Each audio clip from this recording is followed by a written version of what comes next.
Hadirin saya persilahkan duduk kembali. Pemirsa dan hadirin sekalian, kita akan mulai debat kali ini. Saya berharap kita semua tenang karena lagi-lagi jangan sampai bisa mengganggu substansi yang sebenarnya ingin disampaikan oleh pasangan nomor urut 1 dan pasangan nomor urut 2. Jadi saya harapkan penonton harap tenang dan menjaga tidak terlalu ribut di ruangan ini. Sebelum kita mulai, saya akan menjelaskan beberapa hal. Yang pertama, tentang format debat. Jadi format debat kali ini itu terdiri dari 6 segmen. Ya kan, 6 segmen. Kira-kira isi segmennya itu adalah 1, penyampaian visi dan misi, dan kedua, pendalaman visi dan misi. Ketiga, bicara soal tema, ada pertanyaan seputar tema. Yang keempat adalah tanya jawab antar kandidat. Jadi kita akan mempersilahkan nanti Pak Jokowi bertanya kepada Pak Prabowo, begitu juga Pak Prabowo bertanya ke Pak Jokowi. Lalu ada tanya jawab penutup. Penutup maksudnya menyampaikan penutupnya, dan yang terakhir adalah pernyataan penutup dari masing-masing kandidat. Untuk debat segmen ini, segmen kedua, kita akan mulai sebentar lagi. Satu hal lagi yang ingin saya sampaikan, yaitu pertanyaan yang akan disampaikan ini adalah pertanyaan yang dihimpun dari berbagai sumber. Jadi begitu debat ini akan dilaksanakan, ada puluhan masukan dari berbagai, ada kementerian, ada lembaga negara, ada LSM, ada individu yang memberikan masukan kepada KPU.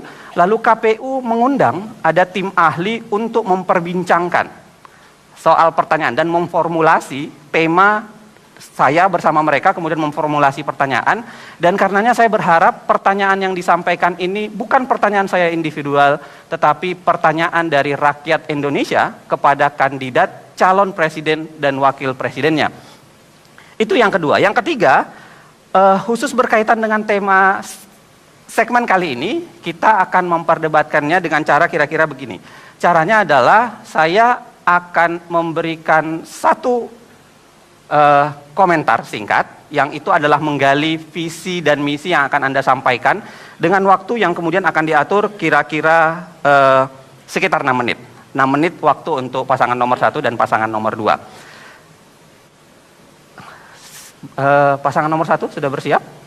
Pasangan nomor 2 juga, begitu? Baik, kita mulai. Kami rakyat Indonesia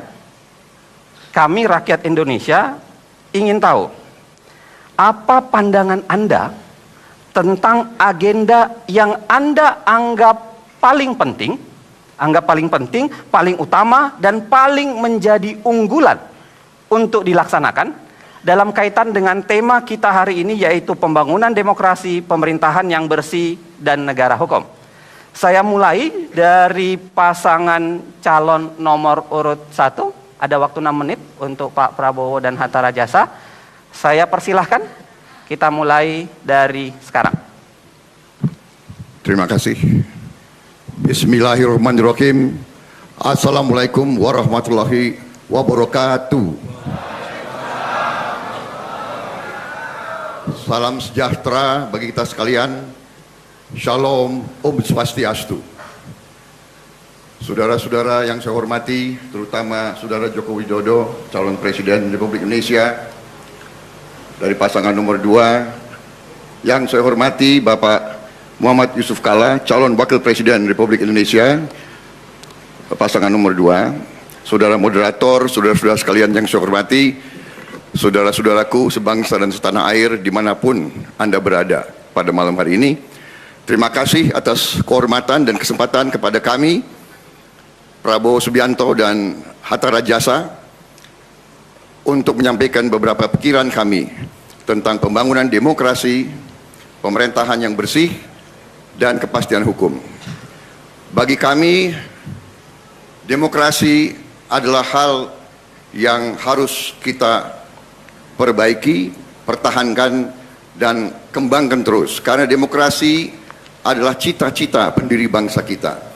Dan kita telah mencapai demokrasi kita sekarang dengan susah payah, dengan banyak pengorbanan, tetapi alhamdulillah kita telah merasakan bahwa kita sekarang adalah negara demokrasi ketiga terbesar di dunia.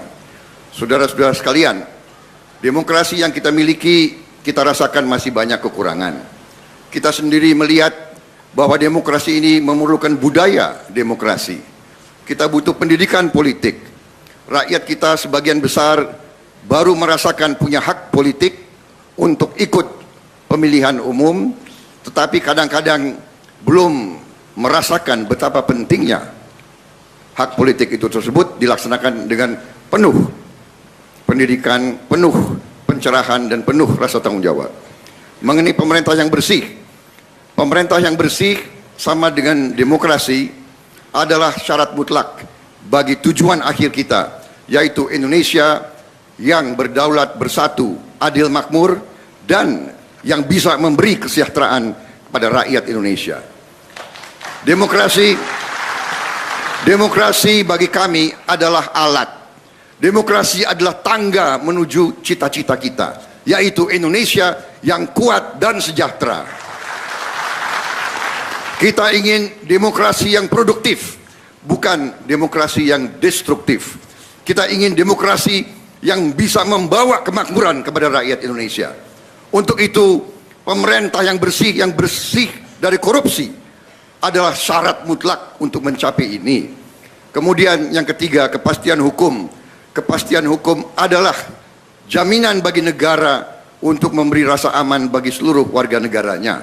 Kami, Prabowo Hatta, berkomitmen akan bekerja sekeras tenaga untuk mencapai pemerintahan yang bersih dari korupsi dan untuk menjamin kepastian hukum bagi seluruh rakyat Indonesia, dan dengan demikian melestarikan demokrasi yang pada ujungnya akan membawa kesejahteraan kepada rakyat Indonesia.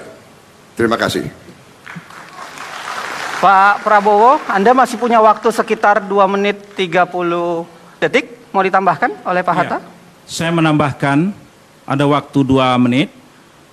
Kepastian hukum juga harus memberikan jaminan terhadap penghapusan diskriminasi dalam berbagai bentuk, dalam bentuk apapun, dan harus memberikan penghormatan, pemenuhan, dan penegakan atas hukum dan pengakuan atas hak asasi manusia. Pemerintahan Prabowo Hatta akan memastikan bahwa hukum akan memperlakukan setiap warga negara secara setara di depan hukum, dan hanya kepada hukumlah kebenaran dan keadilan ditegakkan. Untuk demokrasi, kami menambahkan sedikit. Demokrasi bukan sekedar alat untuk mencapai tujuan, tapi ia adalah sistem nilai, values yang perlu kita tegakkan, dan harus kita yakini values tersebut akan menghantarkan kita kepada kemakmuran dan kesejahteraan untuk seluruh rakyat Indonesia. Oleh sebab itu, maka demokrasi haruslah mencerminkan 3 hal penting. Yang pertama, menjamin bahwa seluruh warga bangsa dapat menyalurkan hak-hak dan aspirasi dan inspirasinya tanpa diskriminasi apapun. Yang kedua, demokrasi juga harus dapat memberikan satu hak-hak politik kepada setiap warga negara tanpa ada diskriminatif. Apapun latar belakangnya, apapun agamanya, setiap individu harus dapat dijamin hak-hak politiknya. Dan yang ketiga, kita pun harus memberikan lembaga-lembaga demokrasi berjalan dengan baik. Apabila 3 komponen ini berjalan dengan baik, kita akan melahirkan demokrasi yang produktif yang bisa menghantarkan rakyat Indonesia menuju kemakmuran dan kesejahteraan bagi seluruh warga bangsa Indonesia. Terima kasih. Silakan berikan tepuk tangan.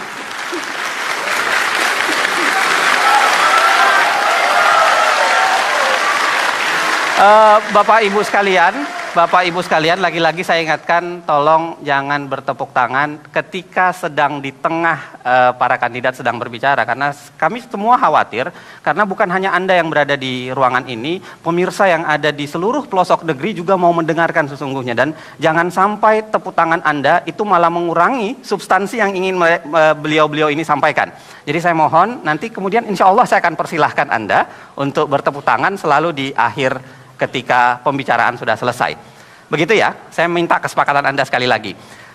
Kali ini saya serahkan kepada pasangan calon nomor urut 2, Pak Jokowi dan Yusuf Kalla, pertanyaan yang sama, apa yang paling utama, agenda yang paling penting dan yang paling Anda ingin sampaikan kepada seluruh negeri yang menyaksikan Anda. Saya persilahkan 6 menit jatah untuk Anda, mulai dari sekarang.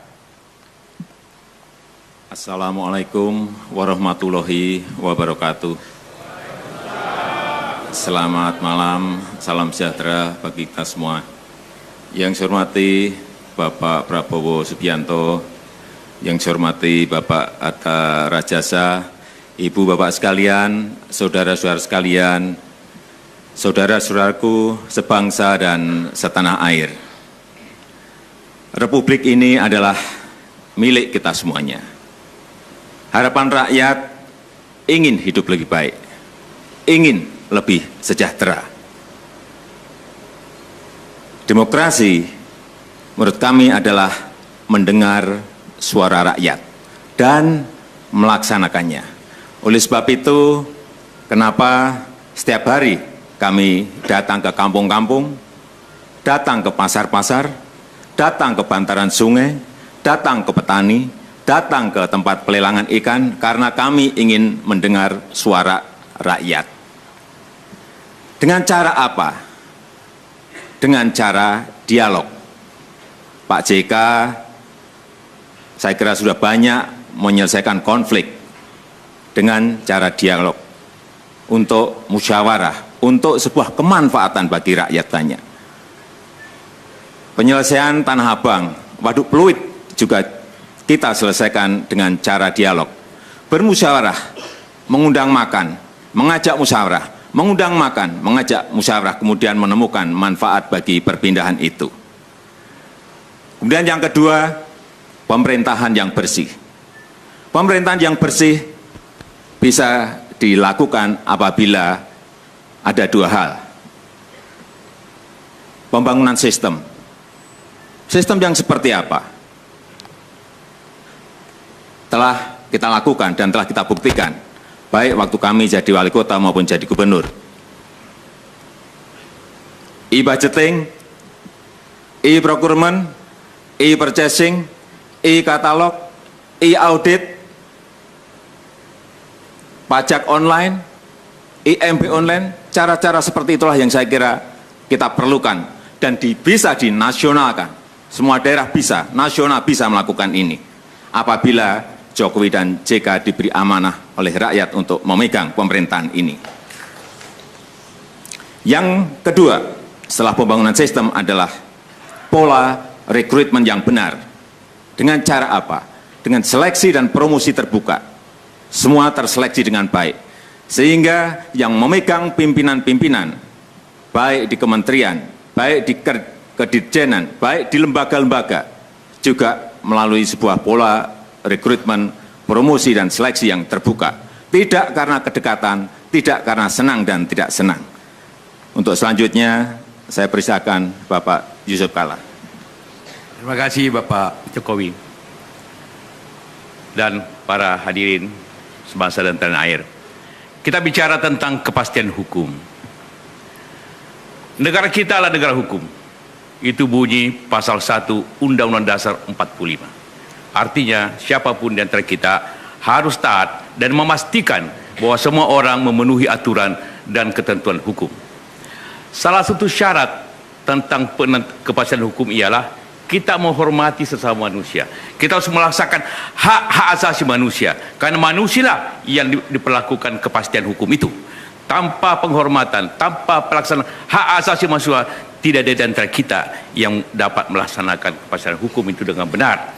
Karena itulah, maka pelaksanaan hukum harus dilaksanakan dengan benar dan sesuai aturan yang ada. Beberapa hal pokok untuk melaksanakan ketentuan kepastian hukum itu. Pertama, hukum yang memang sesuai dan merupakan ketentuan yang dapat kita terima secara umum. Kedua, ketauladanan. Tidak mungkin hukum itu dapat dilaksanakan tanpa ketauladanan daripada kita semua, khususnya para pemimpin. Jadi para pemimpin apabila ingin melaksanakan hukum, pemimpinnya terlebih dahulu melaksanakan hukum dengan betul. Apabila pemimpinnya ingin melaksanakan dasar hukum itu hak asasi manusia, maka pemimpin itu pula harus taat kepada hak asasi manusia. Tidak mungkin sebaliknya. Itu yang pokok untuk bagi kita semua. Kedua, tentu pemahaman rakyat kepada hukum itu sendiri dan ketaatannya kepada institusi. Sekarang ini masyarakat berkurang trustnya kepada institusi hukum. Karena itu institusi hukum harus kita perkuat dengan baik. KPK sebagai unsur yang kuat untuk menjaga negara dari korupsi harus diperkuat. Jangan penyidiknya hanya 60 dan sebagainya. Harus diperkuat stafnya, harus diperkuat disiplinnya, harus diperkuat anggarannya. Begitu juga unsur hukum penegak hukum yang lain, polisi, jaksa harus sinkron dengan semua itu. Tanpa polisi, jaksa yang kuat, tidak mungkin kita menetapkan kepastian hukum. DPR yang baik, yang harus menata hukum itu, harus menjalankan dengan sebaik-baiknya. Jadi unsur yang sangat penting ialah hukum itu sendiri yang dibuat oleh DPR dan lembaga hukum yang lain. Pelaksanaannya kita sendiri, pemimpinnya yang melaksanakan hak-hak manusia untuk menjalankan hukum itu. Apabila itu semua, demokrasi akan berjalan, pemerintah yang baik akan berjalan, akan bersih-bersih, pemerintah yang bersih akan efektif berjalan melayani seluruh masyarakat bangsa ini. Itulah cita-cita kita berbangsa, melaksanakan semua ini untuk kemakmuran dan kesejahteraan kita semua. Terima kasih. Kita berikan tepuk tangan. Tolong, terima kasih tepuk tangannya. Tolong, lagi-lagi saya ingatkan kepada Anda semua, tolong untuk menjaga ketenangan, karena lagi-lagi ini adalah proses yang harus kita tempuh bersama. Kita harus menghormati para pemirsa di rumah yang juga mau mendengarkan sesungguhnya apa substansi yang ingin disampaikan. Jadi minta tolong ya, saya sarankan atau saya minta betul supaya tidak mengganggu acara ini. Demikian tadi misi dan visi awal pengantar. Kenapa misi dan visi ini menjadi penting? Karena menurut saya ini adalah cara Anda untuk memantapkan pilihan Anda. Jadi Anda yang sudah memilih, silakan memantapkan pilihan Anda. Sedangkan Anda yang belum memilih, ini adalah sarana bagi Anda untuk melihat yang mana kemudian yang akan Anda pilih. Kita akan dalami misi dan visi ini pada segmen kedua. Saya akan memberikan pertanyaan kepada masing-masing kandidat untuk mendalaminya. Karenanya jangan kemana-mana, kita kembali ke debat kandidat Capres dan Cawapres 2014 sesaat lagi.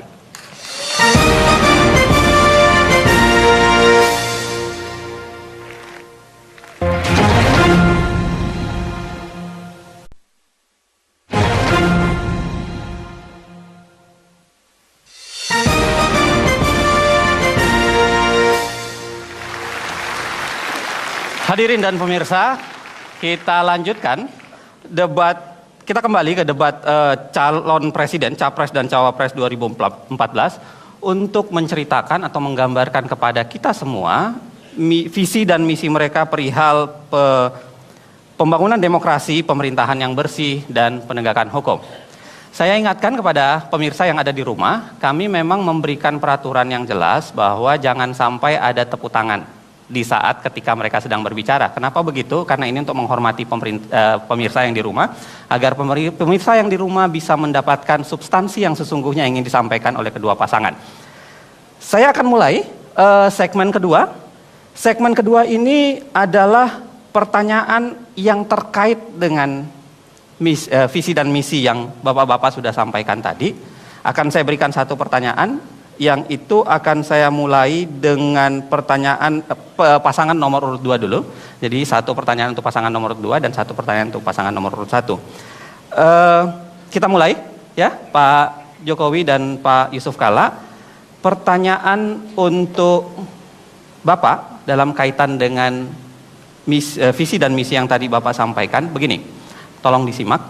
Dalam konstelasi Undang-Undang Dasar saat ini, garis-garis besar haluan negara tidak lagi dikenal. Karenanya pola pembangunan Indonesia ditetapkan melalui rancangan pembangunan jangka pendek, jangka menengah, dan jangka panjang. Dalam pembangunan jangka panjang, jelas diperlukan adanya kesinambungan dari pemerintah sebelumnya dengan pemerintah yang akan datang. supaya tidak ada keterputusan proses pembangunan. Pertanyaannya, dapatkah Anda sebagai calon presiden dan calon wakil presiden melakukan evaluasi kritis terhadap program-program kerja yang telah dilaksanakan oleh pemerintahan saat ini, dan apakah yang akan Anda lakukan selanjutnya untuk mempertahankan untuk hal-hal yang sudah dianggap berhasil, memperbaiki hal-hal yang Anda anggap belum terlalu berhasil, dan kemudian mengubah hal-hal yang belum berhasil. Kira-kira begitu. Saya persilahkan, Anda punya waktu 5 menit untuk menjawab. Saya persilahkan kepada Pak Jokowi dan Yusuf Kalla. 5 menit Anda dimulai dari sekarang. Terima kasih. Memang sebaiknya perencanaan dalam jangka yang panjang itu menjadi titik acuan bagi siapapun yang menjadi presiden dan wakil presiden. Karena tanpa itu pembangunan kita akan terpotong-potong, tergantung kepada pemimpinnya mau gaya apa. Sehingga menurut saya siapapun presidennya, yang baik akan kita lanjutkan, yang tidak baik akan kita evaluasi, kita perbaiki, dan juga akan kita lanjutkan. Tetapi prinsip-prinsip, hal-hal yang prinsip juga harus kita isikan kepada pemerintahan yang baru kita nanti. Juga hal yang berkaitan dengan ideologi juga harus kita isikan kepada program-program yang akan kita kerjakan.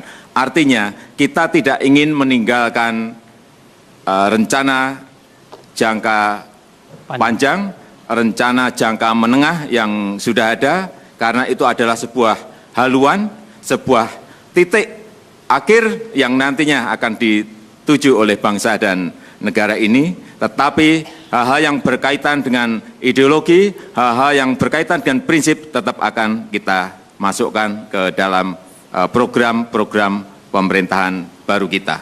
Untuk selanjutnya silakan Pak JK melanjutkan. Terima kasih Pak Jokowi. Tentu kita harus melanjutkan, utamanya ialah target-target utama, tujuan berbangsa ini.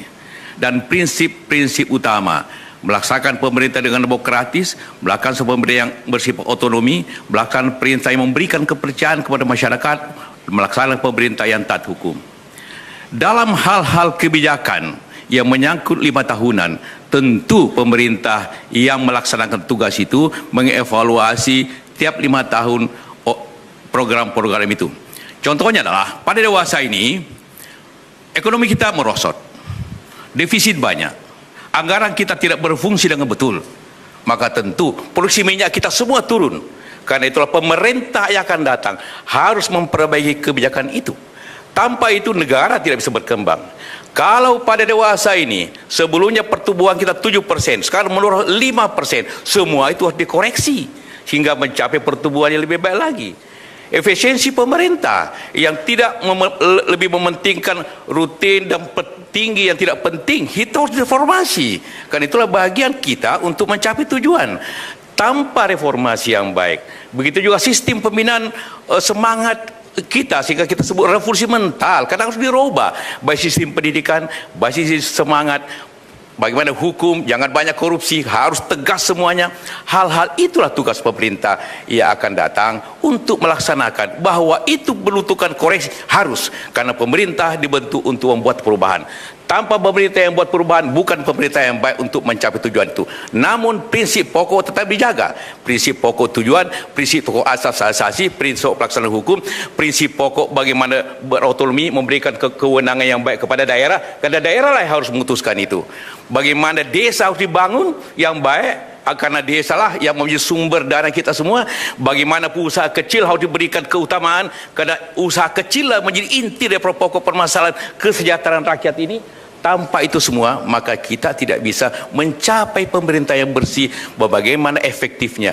Pemerintah yang bersih adalah pemberian efektif, bukan pemerintah yang hanya besar, yang hanya gagah, tapi pemerintah efektif melayani secepat-cepatnya. Seperti dikatakan tadi Pak Jokowi, sistem Sistem pemerintahan apa yang lebih baik? Sistem pemerintahan yang transparan, yang terbuka, yang rakyatnya mengetahui itu. Itulah asas hubungannya antara demokrasi yang baik, pemerintahan yang baik, yang efektif, dan juga tata hukum yang baik. Mudah-mudahan itu dapat kita laksanakan. Itulah asas kita. Masih mau ditambahkan? Bapak masih punya waktu sekitar 41 menit. Silahkan kalau masih mau ditambahkan, Pak Jokowi. Dan menurut kami yang paling penting itu memang perencanaan itu penting. Rencana itu penting.